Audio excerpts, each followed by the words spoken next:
মানুষকে ডিজাইন করা হয়েছে ছেলে আর মেয়ে অত্যন্ত সুন্দরভাবে পাশাপাশি থাকার জন্য, তাই না? তাহলে কেন একটা মেয়েকে একটা ছেলে মারে? কারণ কি? ছেলেটা শয়তান না, দোষ না, ছেলেরা অনেক ভালো। রফিক স্যার কি দাঁড়াবেন একটু?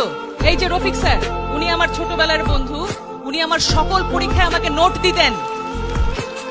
তাহলে ছেলে মেয়েতে কি বন্ধু হয়? মনে রাখতে হবে তুমি একজন সুন্দর ছেলে।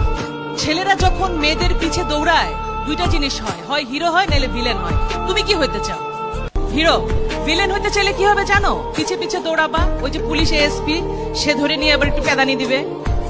মেয়েকেও পাবা না, মাইরও খাবা। ভাই ভালোই তো বাসছিলে, তুই কি দোষ করলা, তাই না? তার মানে দোষটা কোথায়? তুমি রাস্তায় দাঁড়িয়ে শীষ বাজাবা কেন?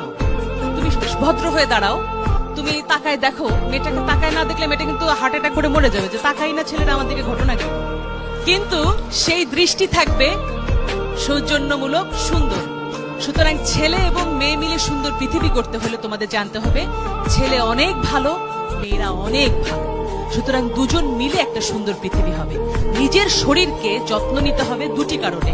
নিজে সুস্থ হয়ে গড়ে ওঠা, নিজের যত্ন নেবে, তাহলে কি হবে? অনাগত যে বাচ্চাটা আসবে সেটাকে মনে রাখতে হবে একটা মেয়ের পেটে একটা বাচ্চা মানে সেই মেয়েটি মা হচ্ছে আর ছেলেটি বাবা হচ্ছে, আর তাদের বাবা মারা নানি দাদি হচ্ছে।